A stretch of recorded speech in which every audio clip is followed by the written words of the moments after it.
Bom dia na paz do Senhor Jesus. Bem-vindos à nossa escola bíblica dominical online. Começando o novo trimestre e hoje vamos estudar a lição com o tema Deus nos chamou para a santificação. Lição muito bem elaborada, de maneira magistral pelo meu amigo, meu colega de ministério, pastor Elias Garcia Fernandes, que também é o redator, é o editor da nossa revista de escola bíblica, Ensinando as Nações. Essa que você pode ver, muitos irmãos e amigos ainda não a conhecem. E hoje o nosso tema, Deus nos chamou para a santificação, tem como leitura bíblica principal, 1 aos Tessalonicenses, capítulo 4, versos 1 ao 7. Se você puder acompanhar aí na sua Bíblia essa leitura, ou você que também utiliza essa revista e puder acompanhar com a sua revista aberta, será de grande proveito para a nossa aula de hoje. Eu quero destacar aqui o versículo-chave que o autor da lição separou, que é 1 Tessalonicenses capítulo 4, verso 1, onde diz: Finalmente, irmãos, nós vos rogamos e exortamos no Senhor Jesus, que como de nós recebestes, quanto à maneira porque deveis viver e agradar a Deus, e efetivamente estáis fazendo, continueis progredindo cada vez mais. Também citou o pensamento de A.W. Tozer, que diz: santos sem santidade são a tragédia do cristianismo. Então, uma lição que fala sobre santificação e, obviamente, fala de santidade. E eu gosto muito de um conceito de santidade simples, mas muito profundo, do pastor Naor Pedrosa, pastor da Igreja Videira, aqui em Goiânia, um dos pastores da Igreja Videira. E ele disse assim num evento que eu ouvia pelo rádio: ser santo é gostar do que Deus gosta e detestar tudo que Deus detesta. Então isso remete para o dia a dia, para a vivência, para as grandes e pequenas coisas, para todas as decisões e escolhas da vida. Então observe que é uma definição, como disse, muito simples, mas muito profunda. Simples assim: gostar de tudo que Deus gosta e aborrecer ou detestar tudo que Deus detesta. Esse é um conceito de santidade no seu sentido prático. Vamos então à leitura bíblica principal. 1 Tessalonicenses capítulo 4, versos 1 ao 7, na edição Almeida Revista e Atualizada. Finalmente, irmãos, nós vos rogamos e exortamos no Senhor Jesus, que como de nós recebestes quanto à maneira porque deveis viver e agradar a Deus, e efetivamente estáis fazendo, continueis progredindo cada vez mais. Por favor, me desculpe, permita uma pausa, eu esqueci de colocar o microfone. Creio que agora a captação ficará melhor, né? Prosseguindo a leitura do verso 2. Porque estáis inteirados de quantas instruções vos demos da parte do Senhor Jesus. Pois esta é a vontade de Deus, a vossa santificação, que vos abstenhais da prostituição. Que cada um de vós saiba possuir o próprio corpo em santificação e honra, não com o desejo de lascívia, como gentios que não conhecem a Deus, e que nesta matéria ninguém ofenda nem defraude o seu irmão, porque o Senhor, contra todas essas coisas, como antes vos avisamos e testificamos claramente, é o vingador. Porquanto Deus não nos chamou para a impureza, e sim para a santificação. Uma leitura muito clara, é o apóstolo Paulo escrevendo aos crentes, aos cristãos de Tessalônica, onde ele passara e aquela igreja foi bem instruída. Ele lembra àqueles cristãos de que eles foram inteirados, ou seja, suficientemente ensinados por Paulo e pelos demais obreiros que passaram por aquela cidade de Tessalônica, e eles estavam fazendo aquilo, mas deviam fazer com mais progresso, com mais profundidade, o desenvolvimento da salvação no aspecto da santificação. E ele diz, olha, Deus nos chamou foi para isso. Esta é a vontade de Deus. Procurar, consultar a vontade de Deus é algo que as pessoas buscam sempre, né?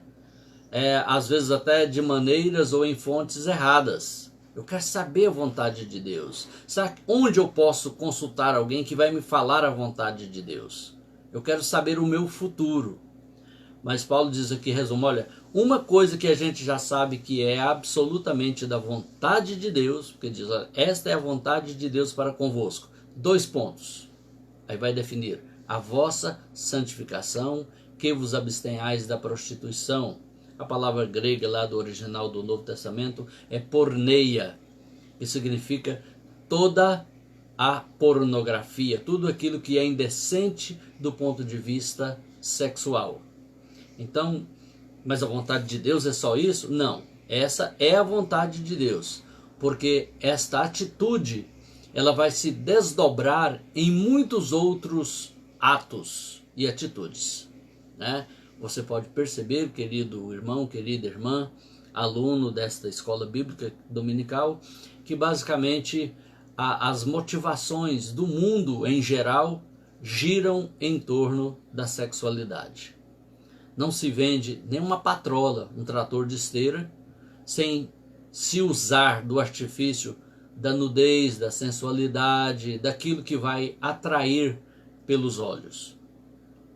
E sabendo disso, o Espírito Santo inspirou a Paulo para escrever, porque esta é a vontade de Deus, a vossa santificação, que vos abstenhais da prostituição.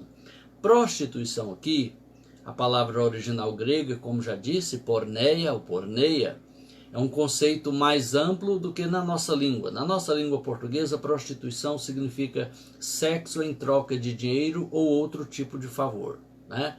Mercadejar o sexo. Enquanto que adultério é trair o cônjuge, fornicação é sexo entre não casados. A língua grega, ela tem uma palavra para tudo, para pornografia, para toda imoralidade sexual. A palavra é porneia, que é a palavra aqui do texto no verso 3. E aí ele vai falar em relação ao uso, à administração do próprio corpo. Bem, vamos ao primeiro tópico da nossa lição. Aqui na introdução, o pastor Elias, ele coloca muito bem a sua observação acerca do mundo de hoje. Que o sentimento de vergonha parece ter sido extinto da maioria das pessoas. De fato, a palavra de Deus já anunciava esse tempo, dizendo, olha, nem sabe que coisa é sentir vergonha. De fato, né? A proliferação dos meios de comunicação apregoando a liberdade sexual, a imoralidade, faz com que aquilo que era escandaloso pareça absolutamente normal. Aquilo que as TVs passavam de madrugada, agora passam à tarde. Às vezes, alguma cena mais picante é classificado para um horário mais tarde, depois das 10 da noite, quando hoje também muitas crianças estão acordadas. E também, aquilo que as pessoas tinham vergonha até de comentar, hoje elas fazem abertamente em plena rua. E as pessoas que passam acham aquilo normal, né? Estamos em 2020, século 21, tudo é normal. Mas para nós cristãos, o apóstolo Paulo, ele se dirige lá aos Tessalonicenses lembrando, meus irmãos. É claro que o mundo não vai seguir essa regra da palavra de Deus. O mundo não vai viver esses valores. O mundo em geral, as pessoas que não têm um compromisso com Deus e a experiência do novo nascimento, não vão viver esse padrão. Elas estão vivendo um padrão muito aquém, muito abaixo do padrão elevado de Deus para o seu povo. Mas Paulo lembra, meus irmãos, né? Vos rogamos e exortamos. Ele pega leve, né? Ele nem chega, olha, com a autoridade apostólica que me foi conferida pelo Senhor Jesus em pessoa quando apareceu a mim, eu ordeno a vocês. Até porque santidade, ela é ordenada por Deus. Mas uma liderança, um pastor, um líder local, seja qual a nomenclatura que for usada, ele não tem como impor santidade a ninguém, porque santidade começa dentro. Ela parte de uma escolha minha. É claro que nós, ensinadores cristãos, podemos ensinar, podemos exortar, né? Podemos instruir. E a pessoa pode muito bem maquiar, ela fazer parecer que tem uma vida de santidade. E, no entanto, lá no recôndito da sua alma, no seu interior, não ter nada disso. Ser apenas um sepulcro caiado. E é disso que a palavra de Deus está falando. Olha, nós vos rogamos, vos exortamos, assim como já vos ensinamos, vocês foram inteiramente instruídos. Aí vem o que? Depois da instrução, da exortação. E o apóstolo chega a dizer, rogamos, quer dizer, a gente insiste, a gente pede insistentemente a vocês. Aí vem a prática da pessoa. Porque a santidade tem esse aspecto prático. É dia a dia. É escolher, aprovar as coisas excelentes e reprovar as coisas reprováveis. É absurdamente prática. Alguém pode chamar de religiosidade. Alguém pode chamar de farisaísmo. Farisaísmo é quando é algo feito apenas para a vista dos outros, apenas para impressionar. Mas quando há um esforço sincero da pessoa de viver o padrão que Deus estabeleceu para ela, é santidade, é a busca da santidade, que é progressiva. Paulo diz aqui aos Tessalonicenses, para que vocês progridam cada vez mais nisso. Alguém pode ser mais santo hoje do que era ontem. Como? Aprendeu, desenvolveu, cresceu nas suas escolhas. E o que é crescer? Paulo diz aqui, ó, para que progridam, para que cresçam. Crescer significa que eu posso caminhar uma distância que eu não conseguia quando era criança. Eu posso alcançar coisas mais altas que eu não alcançava quando criança. Né, irmão Francisco Amaral, pastor Jailton e demais que estão chegando aqui. Irmão Ademilson, Ian Carreiro, Ian Gabriel e todos os mais. Quando a gente cresce, a gente alcança o que não alcançava, faz o que não dava conta de fazer, vai aonde não podia ir, ou seja, a gente amplia os nossos horizontes, o nosso potencial. Quando a pessoa ela tem o seu encontro com Cristo, a sua experiência de salvação, ela é limitada, ela ainda não sabe muita coisa, ela ainda não consegue muita coisa, mas ela vai crescendo. Até que um dia, para exemplificar de uma forma bem simples, aquele cigarro que atraía, que enlouquecia, passa a ser nojento, passa a ser algo incômodo, né? Aquela condição de embriaguez que ela se orgulhava e contava vantagem, agora passa a ser motivo de vergonha. Aquelas atitudes que ela se vangloriava daquilo e era escravizada por aquilo, agora passam a ser motivo de nojo, de vergonha, porque ela cresceu, ela desenvolveu em santidade. E é isso que o apóstolo Paulo diz aqui, olha, maneira como convém andar, como convém andar. Primeiro tópico da nossa lição de hoje, que é na página 4 da nossa revista, a maneira de agradar a Deus. Porque na verdade a santidade visa agradar a Deus, colocar o nosso caráter espiritual em linha com o caráter de Deus, com aquilo que Deus é. Por isso a palavra de Deus diz que sem a santificação ninguém verá o Senhor. Você acha que Deus, perfeito, santo, eterno, ele escolheria passar toda a eternidade com seres que vivem totalmente o contrário do seu caráter, contrariando ele na sua presença lá no céu? Não, quando alguém o contrariou na sua presença lá no céu, ele o expulsou de lá, que foi Satanás, quando ainda era um anjo de luz, na mitologia chamado de Lúcifer. Deus não tolera o pecado. Alguém diz até que o novo céu e a nova terra é porque o próprio céu de hoje teve a presença do pecado um dia. Cantamos um hino da harpa cristã que diz: no céu não entra pecado. É claro que estaremos num corpo que pode agora escolher não pecar, um corpo de glória, que não traz mais a natureza adâmica, quando estivermos no céu com o Senhor. Mas ainda haverá a liberdade moral, o livre-arbítrio, se você não é calvinista, né? Haverá o livre-arbítrio de escolher estar em lealdade com Deus lá no céu ou não. É claro que haverá consequência para quem não estiver, né? Então, a santidade é o uso do livre-arbítrio para fazer escolhas diárias de grande importância ou até consideradas muito pequenas, mas que revelam a nossa atitude, o nosso coração obediente ou desobediente ao Senhor. Por isso que ela é muito prática. Quando a gente aceitou a Cristo, confessou a Jesus como Salvador, para nos dar a capacidade também de reconhecê-lo como Senhor, como governante da nossa vida, nós alcançamos uma posição de santos. É a santificação posicional. Esta nos é dada por Deus, no novo nascimento. Lá diz que ele nos transportou do império das trevas para o reino do Filho do seu amor. Em outras palavras, nos declarou juridicamente santos. A gente que era pecador, culpado, condenado, agora somos por Deus, num ato jurídico da sua graça, da sua misericórdia, declarado santos, chamados santos. Mas a nossa história diária vai depender de nós agora, de desenvolver a nossa salvação com temor e tremor, buscando obedecer e agradar a Deus naquilo que fazemos ou até por aquilo que deixamos de fazer. Quando também omitimos, deixamos de fazer algo, a gente pode estar agradando ou desagradando a Deus, né?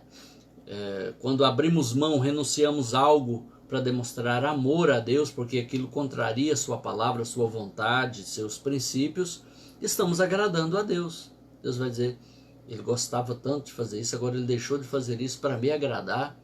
Realmente eu estou vendo amor aí, né? Se tem coisas abstratas que Deus consegue ver, fé, amor, gratidão, Deus vê. E sabe como que ele vê? Nas nossas escolhas. Porque santificação passa inevitavelmente por escolhas. E aí Paulo escreve aqui no verso 1, de que maneira convém andar e agradar a Deus. Caminho ou andar na Bíblia sempre significa o modo de vida, o estilo de vida.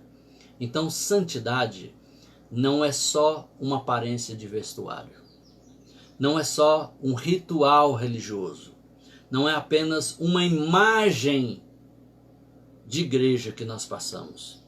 Ela é algo prático, é um modo de vida, é um estilo de vida, que não é a base de uma vigilância externa, alguém nos vigiando para a gente ser santo. É claro que nós somos incentivados, exortados, nós somos estimulados ao amor e às boas obras pelos irmãos que conhecemos, que congregamos juntos, pelos líderes que nos servem de guias, de orientadores como igreja, mas a santidade, ela sai de dentro de nós para agradar o coração de Deus pela nossa obediência, pelas nossas escolhas, pelas nossas decisões pessoais. Então, o progresso da santificação é ser mais santo hoje do que era ontem. Como?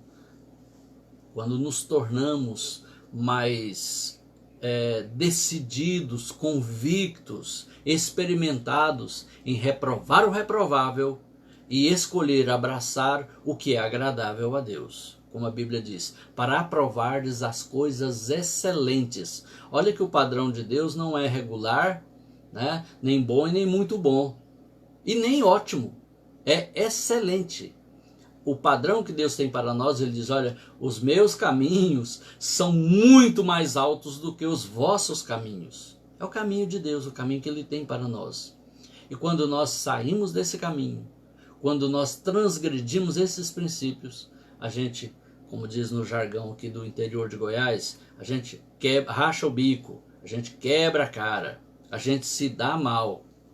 Mas ao menos ainda podemos aproveitar a lição, que é a única coisa que podemos tirar de bom de um erro, é a lição. Pior é quando não tira nem isso, né? Vamos ao segundo tópico da nossa lição. O primeiro tópico falou da maneira de agradar a Deus.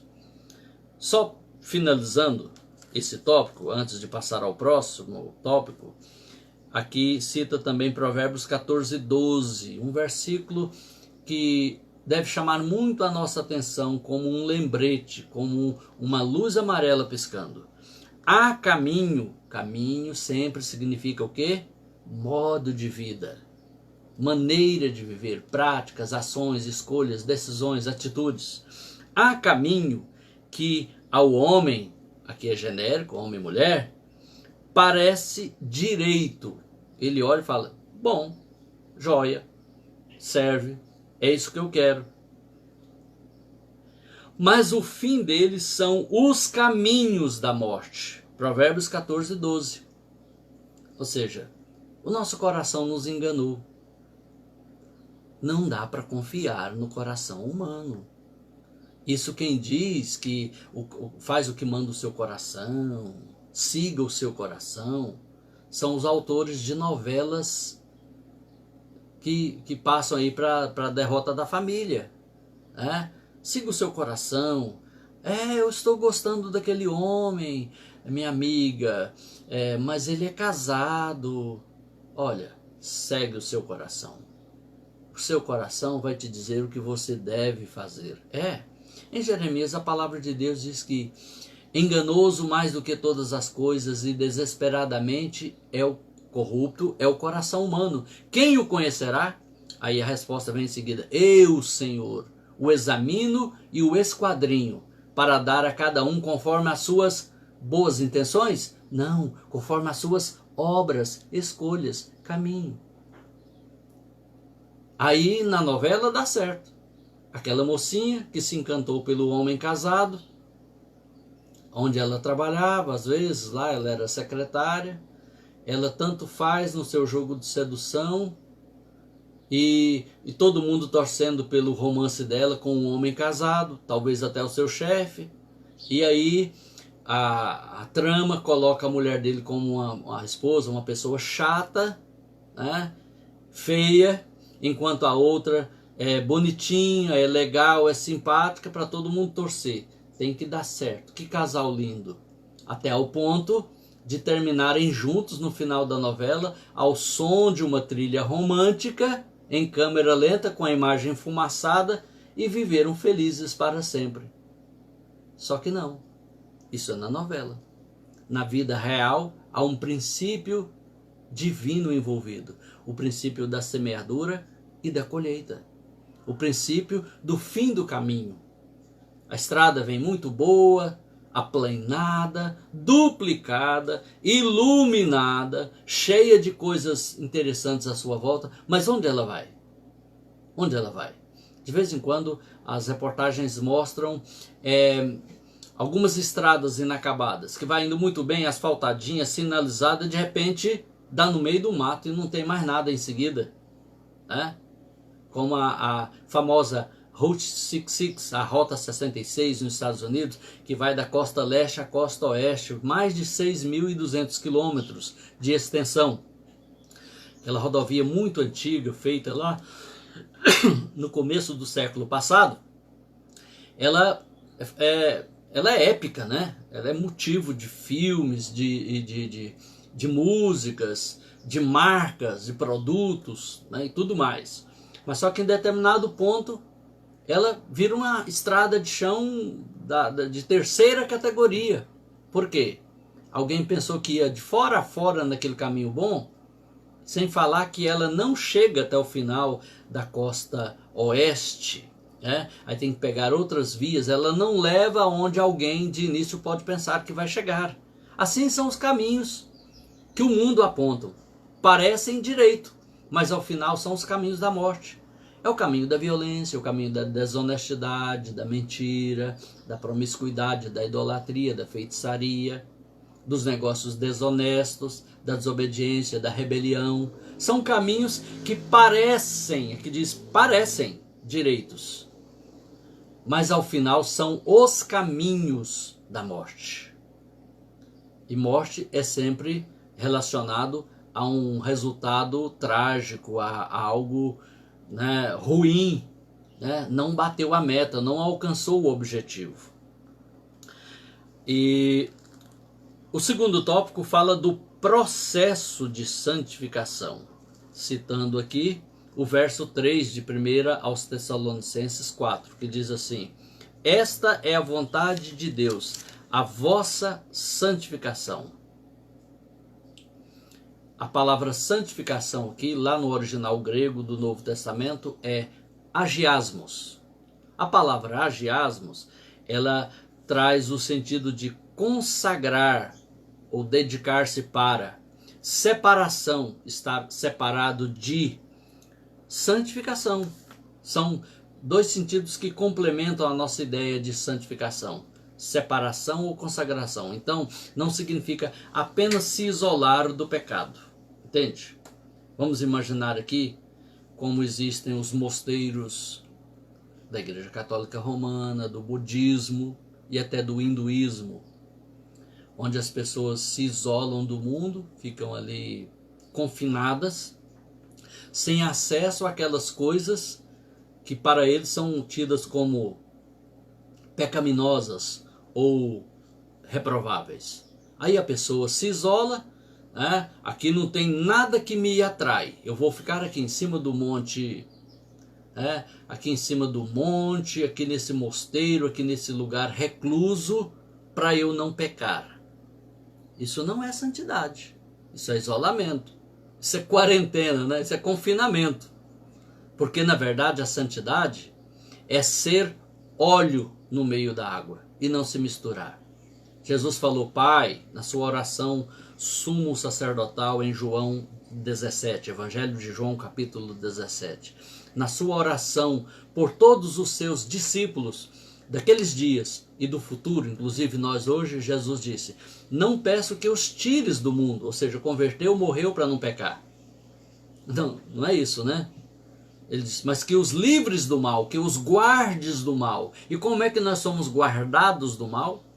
Pela santificação como processo em nossa vida. Quando eu falo de processo, você se lembra talvez de processo judicial, que é moroso, demorado, às vezes exaustivo, né? Mas pensa de processo como um processo industrial, um processo de preparação de um alimento. Ele tem as suas fases, e essas fases são progressivas, se complementam. Assim também são as fases da santificação. É quando você não sabia, ainda praticava. Aí você ouve através da pregação, da exposição da palavra, lá no culto, na sua casa de oração, no seu lar lendo a Bíblia, por um programa de TV, por uma live que tem o propósito de levar a palavra de Deus. Você aprende, descobre na Escritura, na Bíblia Sagrada, que aquilo é errado, é pecado. E você então agora vai a um passo adiante do processo. Você que agora já está consciente pela palavra, o Espírito Santo te leva a outro passo, de entender que você deve abandonar aquilo. E você então decide e se empenha por abandonar aquilo que era errado ou a fazer aquilo que é certo, que deveria estar fazendo. Mas sempre vai envolver a sua escolha, a sua decisão com a ajuda do Espírito Santo e da palavra de Deus. Os dois meios principais que o Senhor Deus usa para a nossa santificação é o Espírito Santo e a palavra de Deus. Mas como o Espírito Santo? Ele nos convence do erro. Ele nos mostra no espelho da palavra que aquilo é errado, ou então que aquilo é certo. E você, com a ajuda dele, você com o conhecimento da palavra, porque a palavra é a espada do Espírito, É ela que o Espírito usa para defender a nossa salvação, a nossa vida espiritual, o nosso relacionamento com Deus. Você então vai desenvolver a sua santificação. Ela é progressiva. Dentro do tema, o processo da santificação, fala da transformação moral, é o primeiro ponto. Pecado na área sexual, santificação e honra, paixão da concupiscência e transgressão e fraude, e ainda responsabilidade e obediência. São 6 subpontos dentro desse segundo tópico. Vamos ao primeiro, que é transformação moral. Quando fala de moral, está na esfera dos sentimentos, das emoções, das nossas convicções, dos nossos paradigmas, dos nossos valores. Que valor dávamos a determinada coisa quando estávamos no mundo? Que valor agora isso tem para nós? Isso significa santidade também. Santificação. Então, a transformação moral não é apenas do nosso conceito, da nossa reputação, mas dentro de nós, que valor nós damos a isto? A gente vê aí em determinadas épocas do ano, o Brasil inteiro se curvando diante de determinadas festas, festa da carne, carnaval, diante de determinadas coisas místicas, como a falsa Páscoa, o falso Natal, a falsa morte de Cristo, que é tudo baseado na idolatria e em coisas místicas que não estão de fato ligadas à narrativa bíblica. Isso antes tinha um grande valor para quem não conheceu o Evangelho. E agora, conhecedores da verdade de Deus que está em Jesus, está na Bíblia, a gente vai dar outra escala de valor para essas coisas. É uma transformação moral. Quando a gente endeusava a violência, agora a gente sabe que não é mais pela violência. São os nossos valores morais. Quem aplaudia a corrupção, a expertise de fazer dano, prejuízo ao outro, agora vê isso como algo reprovável, indigno de um cristão praticar. É a transformação moral. E como que vem essa transformação moral? Como que o crente se santifica na área moral? Aqui diz, olha, por meio, primeiro, de demonstrar interesse, tem que querer, porque você é parte envolvida no processo. Às vezes eu já percebi como pastor algumas pessoas que ficam orando, tira isso de mim, Senhor. Senhor, tira o cigarro da minha vida, tira a bebida da minha vida, tira essa vontade de matar do meu coração. Senhor, não deixa mais eu fazer isso. É claro que nós devemos clamar ao Senhor pelos nossos desafios, pelas nossas fraquezas morais e espirituais. Dependemos do Senhor de fato. Mas tem algo que Deus poderia dizer, olha, eu estou tentando, mas você não deixa. Eu quero te ajudar. Mas é você que escolhe mais uma vez e outra vez e ainda mais outra vez se envolver com isso. Eu não posso, por exemplo, Senhor, eu estou indo lá na distribuidora de bebidas, estou indo lá no boteco, mas quando eu chegar lá, não deixa eu beber, não. Deus vai falar, então nem vai. Nem vai, porque você quer parar de beber? Então nem vai lá, não anda com pessoas que bebem. Não esteja junto com os beberrões de vinho, ou seja, não esteja na companhia dessas pessoas. E lá em 2 Coríntios 11, 33, fala claramente, não se enganem, não se iludam, as más companhias corrompem os bons costumes. Observe a minha responsabilidade pessoal no processo de santificação, inclusive da santificação moral. Eu vou ter responsabilidade com a mortificação da minha carne a cada dia. Como alguém que, eu faço uma comparação de 2 cães. Alguém ia fazer uma briga de cães e pediu para as pessoas, para as pessoas fazerem suas apostas. No pitbull campeão ou no vira-lata pestilento, que estava quase morrendo de tanto parasita e sem alimentação. Muita gente apostou no pitbull campeão. Então aquele dono dos cães disse, olha, só que a luta não vai ser hoje não, vai ser daqui 40 dias. E por 40 dias ele cuidou daquele vira-latas, correu com ele, deu alimentação balanceada, fez de tudo para que ele se fortalecesse. Ele ficou realmente ali, um vira-lata Bombadinho. E ao pitbull ele deixou confinado apenas a água e uma pequena quantidade de ração por dia para não morrer de fome. Quando foi ao final dos 40 dias, eu nem preciso te contar quem ganhou a luta. Foi o vira-lata Bombadinho, porque ele se fortaleceu, ele se superou. Então, a nossa carne é esse pitbull. A gente tem que matá-la de fome, negando a ela aquilo que ela pede, que é em desacordo com a palavra, com a vontade de Deus. E isso é a nossa parte no desenvolvimento da salvação e da transformação moral, a mortificação da natureza pecaminosa. Não é um processo que você entra numa igreja, faz uma campanha e sai de lá mortificado. É um processo diário, para a vida toda. Quantos anos você ainda pretende viver se Cristo não voltar tão rápido? Mais 50 anos? 70, 80? Pensou quantos dias são isso aí? É todo esse tempo que você vai ter que cada dia, todo dia, foi isso que Jesus falou. Quem quiser ser meu discípulo, primeiro, negue-se a si mesmo. Tome cada dia a sua cruz. Cada dia. É uma renúncia, é uma mortificação diária. Cruz. Cruz fala do quê? Fala de renúncia e fala de morte. A cruz não era usada para amarrar faixa de propaganda, não. Era para matar pessoas. A morte do eu. Do ego. Então Jesus falou, e siga-me, e onde eu estiver estará também o meu discípulo. Observe que é algo diário, tá? A mortificação do eu. O segundo subponto, pecado na área sexual. Diz a parte B do verso 3 de 1 Tessalonicenses 4, que vos abstenhais da prostituição. A abstenção fala de decisão interior. Fala de se privar de algo, não é me privarem, é eu me privar de algo. Bem-vindo, pastor Gines Batista, irmã Elisandra, irmã Eide, pastor Eliel, honrosa a sua audiência conosco nessa manhã, prima Merair, Eliaine Teodoro, abraço a toda a família. Vamos lá. Aqui eu já disse que o termo grego, a palavra grega para todo esse conjunto de pecados da área sexual, inclusive a pornografia, é porneia, de onde inclusive vem a palavra pornografia, que é toda a imoralidade sexual em todas as suas nuances. Um menu, um catálogo amplo de situações de pecados na mente, na boca, no linguajar, no palavreado ou nas ações. E é claro que esse é o caminho natural do mundo, cada vez mais natural.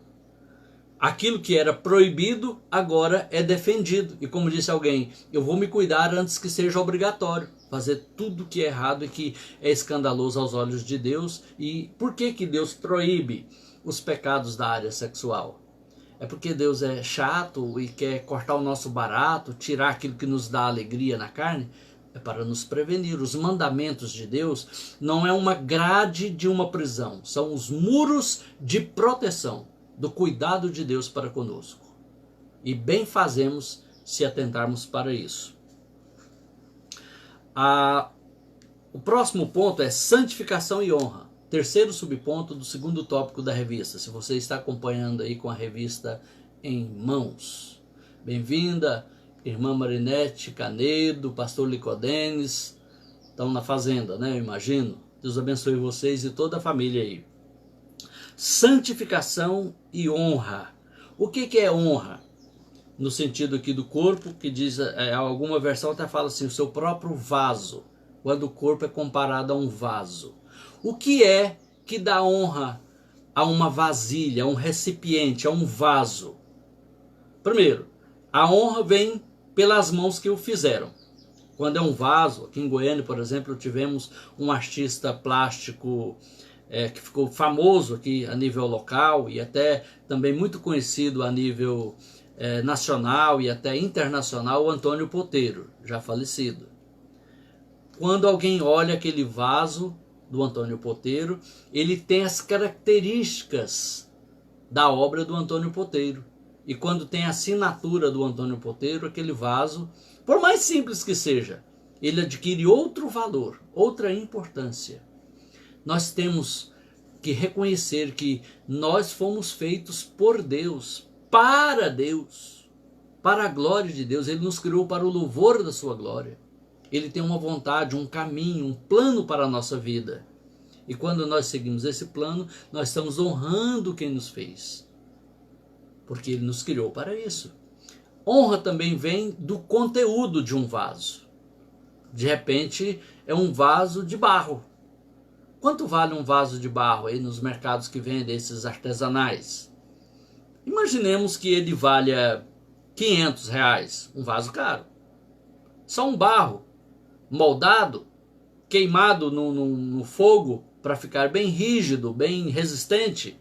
Mas quanto ele vale? R$500. Mas e se tiver um tesouro dentro desse vaso? Ele vale o tesouro que está dentro dele. Assim também, a Bíblia diz que os tesouros de Deus estão em vasos de barro, que somos nós, para que a glória e a excelência seja de Deus e não nossa. Como diz muito bem um hino antigo que cantávamos: quero que valorize o que você tem. Você é um ser, você é alguém tão importante para Deus. Nada de ficar sofrendo angústia e dor nesse seu complexo inferior, pensando às vezes que não é ninguém. Eu venho falar do valor que você tem. Então, queridos, esse valor é o que Deus pôs dentro de nós. Seu Espírito Santo, sua palavra, a nossa filiação, o fato de sermos filhos de Deus, daquilo que o Senhor espera de nós, que nós expressemos aqui nessa vida terrena, seu caráter, sua natureza, suas virtudes. Então diz aqui, verso 4, que cada um de vós, porque isso é pessoal, é individual, não é uma ação coletiva, não é um comportamento grupal, é um comportamento individual, que cada um de vós, uma igreja local será santa quando cada um for santo. Quando cada um, porque isso é individual. Ela pode até agir coletivamente de uma forma que impressione, mas na vida diária, pessoal, lá no secreto da sua vida pessoal. Então aqui diz, olha, cada um de vós saiba possuir o próprio corpo em santificação e honra. Aqui fala vaso, né? Vaso de Deus. Vamos ao próximo subponto, quarto, né? Paixão da concupiscência. Diz lá na Almeida Corrigida, o verso 5 de 1 Tessalonicenses 4. Não na paixão da concupiscência. E palavrinha, né? Pastor Eliel. Concupiscência. A gente só lê isso na Bíblia, né? Não tem isso aí no dia a dia, no nosso vocabulário, na nossa literatura. Muito raramente. Mas o que quer dizer concupiscência? Um desejo forte, predominante dentro de nós. Concupiscência da carne, concupiscência dos olhos, soberba da vida.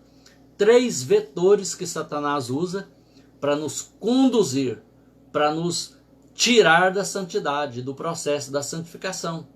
Concupiscência, paixão da concupiscência. Paixão sempre lembra algo forte, avassalador, dominante. Sabe quando a concupiscência, o desejo, ele vai aumentando.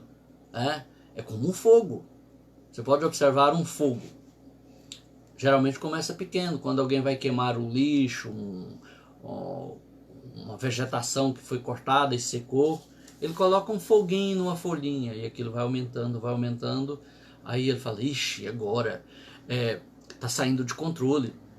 Será que é perigoso queimar a fiação, queimar as outras plantas, pular fogo no carro, na casa? E olha que se não cuidar, aquele fogo que começou tão pequenininho pode queimar a cidade inteira, a fazenda inteira, um estado inteiro até. Você viu o exemplo dos incêndios na Austrália, em Portugal, que a televisão mostrou? Às vezes começou com um bem pequeno fogo, como Tiago fala lá na sua carta. Um pequeno fogo incendeia um imenso bosque. Ele falava dos pecados da língua, mas isso vale para qualquer paixão carnal, paixão de concupiscência, de desejo carnal. Vai se tornando mais forte, mais intenso, alimentado pelos nossos pensamentos, estimulado pelo que vemos ou ouvimos, desculpem, até se tornar dominante na nossa vida. e ficar mais forte do que a nossa capacidade de impedir. Então, enquanto podemos dominar, dominemos. Vamos levar cativo todo pensamento à presença de Cristo, para que Ele nos dê graça e a gente possa evitar o mal maior. O quinto subponto do segundo tópico da lição, aliás, voltando ainda ao anterior, que é paixão da concupiscência, tem um comentário aqui do pastor Elias Fernandes que achei oportuno, de grande proveito, compartilhar com vocês, principalmente com quem não tem a revista. Este conjunto de coisas ruins, falando aqui da paixão da concupiscência, expressado por todas as formas de pecados que são vistos e pelos que não são vistos, diz aqui, olha, constitui uma das maiores crises do nosso país, haja visto o processo de desconstrução no âmbito da moralidade que a mídia promove, inclusive com total apoio de partidos de viés ideológico esquerdista.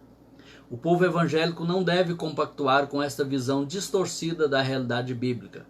Por isso precisa estar atento, agindo inteligentemente nas escolhas dos seus representantes junto aos poderes constituídos.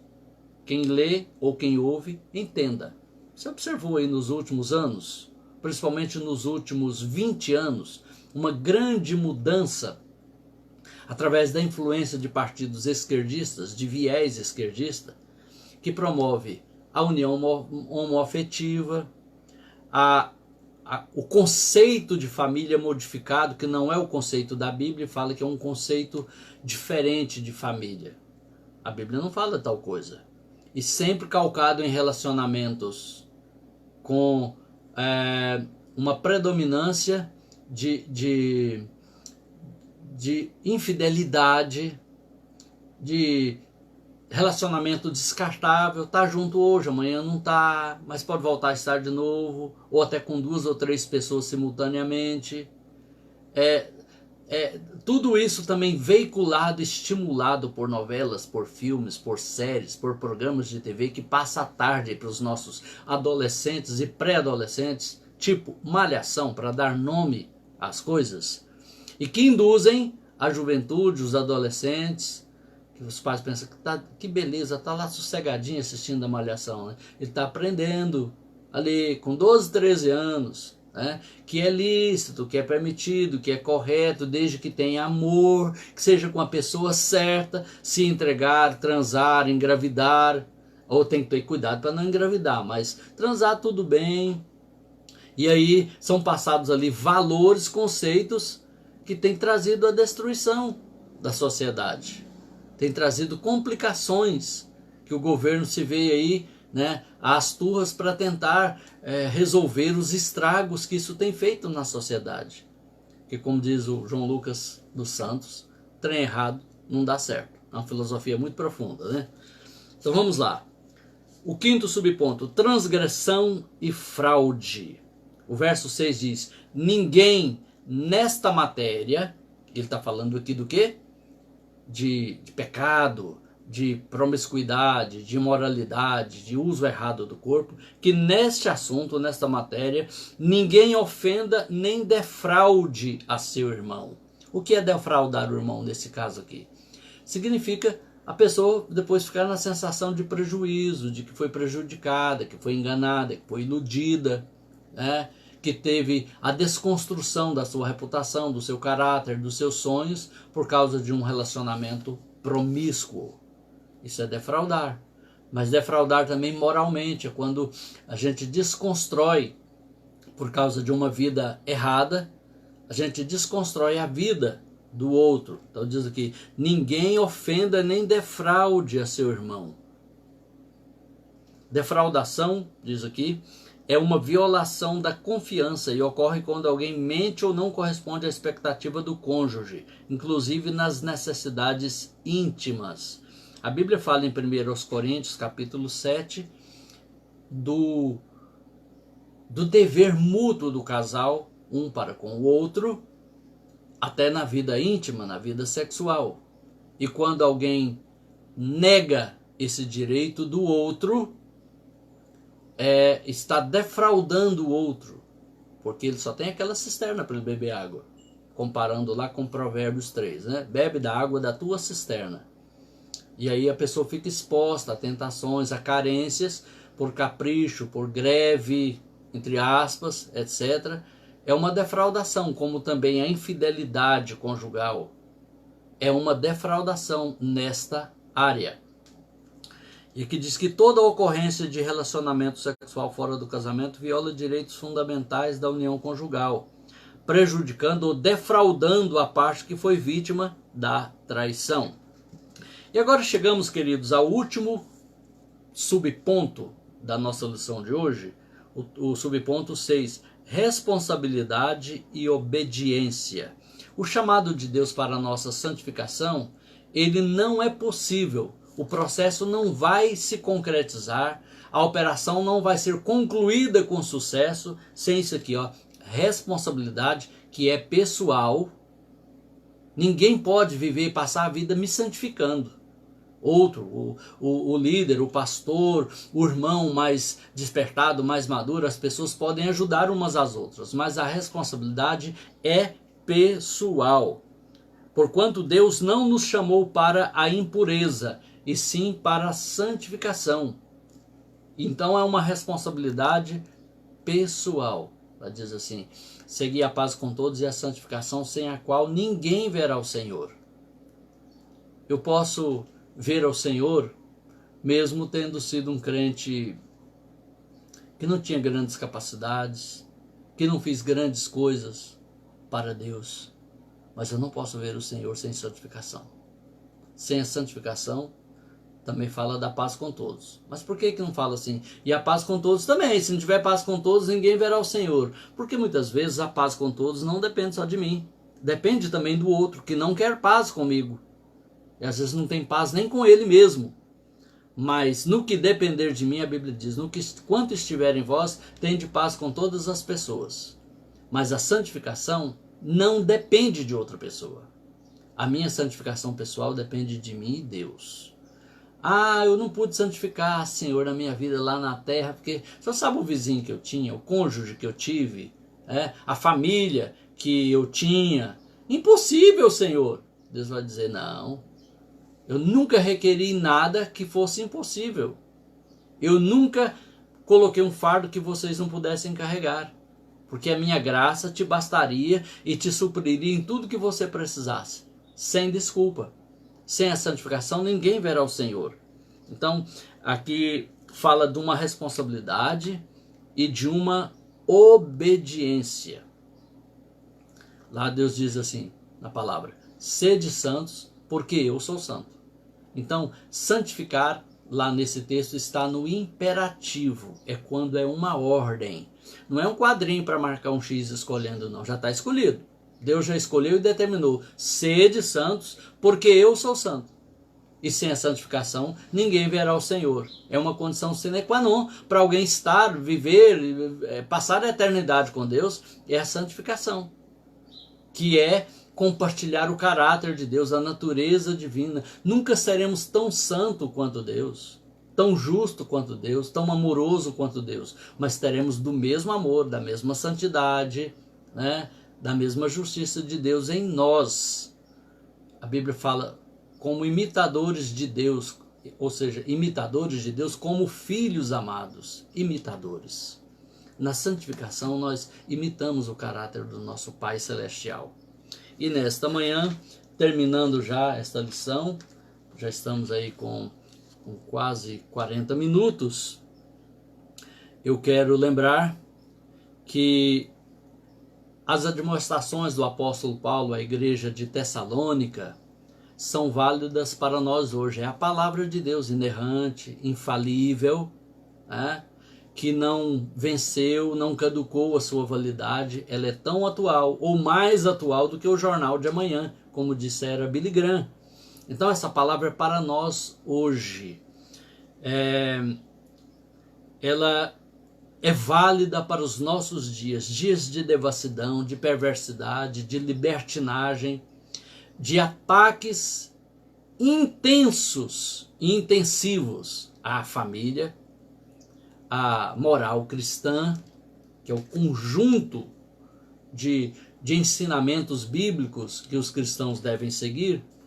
Então, cada vez mais e mais são válidas estas exortações do apóstolo Paulo, não só à igreja de Tessalônica, mas a nós também. Eu gostaria de terminar nessa manhã, antes de orar com você, de ler novamente a nossa leitura bíblica principal, que está em 1 aos Tessalonicenses, capítulo 4, versos 1 ao 7, na ARA, Almeida, Revista e Atualizada.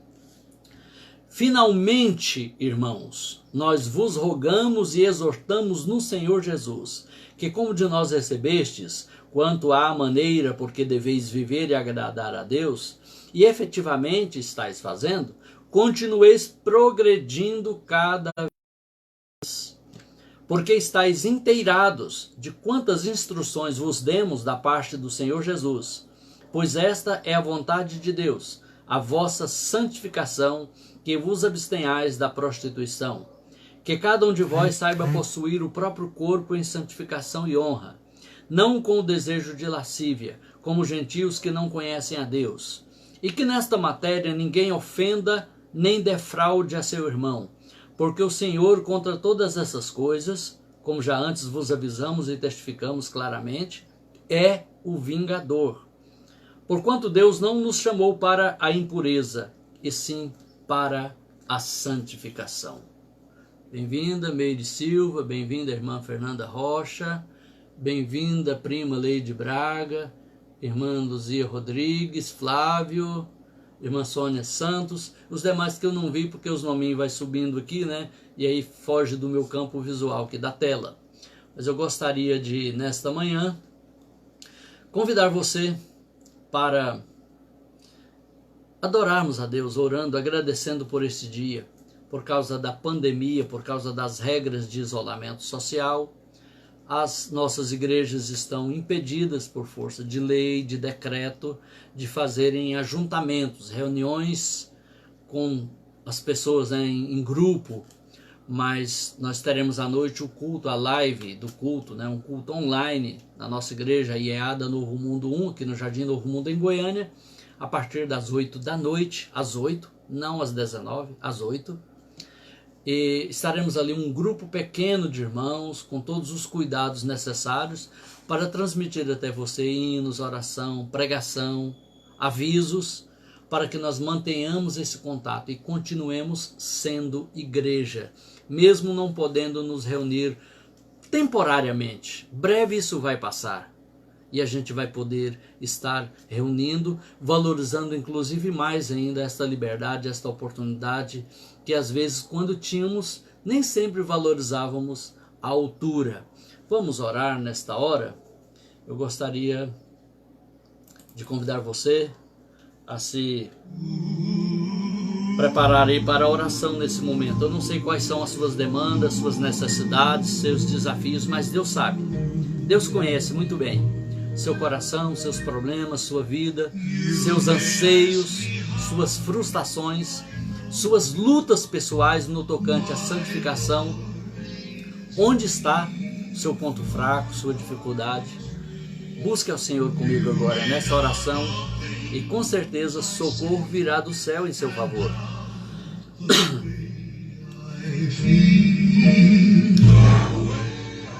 Querido Pai Celestial, em nome de Jesus, nesta manhã, eu me uno a esta irmã, a este irmão, que acompanha agora esta live da Escola Bíblica Dominical em tantos lugares, na fazenda, na cidade, na sua casa, no seu trabalho, alguns ainda, Senhor, na sua cama, outros irão acompanhá-la à tarde, à noite, em outro horário, por causa do fuso horário, países diferentes. Mas é a Tua palavra que corre velozmente, que alcança as vidas, a Tua palavra poderosa que transforma, que nos capacita a viver o Teu plano, a Tua vontade para as nossas vidas, a mortificar a carne e viver de maneira que agrade ao Senhor. Ajuda nesta manhã cada pessoa, na sua luta pessoal, cada uma venha se empenhar e ter a ajuda do Senhor, a direção do Senhor, a iluminação da mente pela tua palavra e pelo teu Espírito Santo, daquilo que está impedindo o vencer, o santificar-se, romper na fé, romper em fé.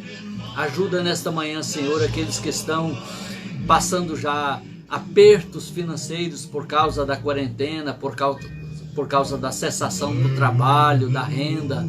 Ô Senhor, nós nos unimos agora aos milhões de irmãos brasileiros e também de norte-americanos que nesse dia se separaram para jejuar, para consagrar ao Senhor e pedir o socorro do céu contra esta pandemia, contra os ataques mortais desse vírus, Senhor, que já tem feito vítimas aqui tão perto de nós.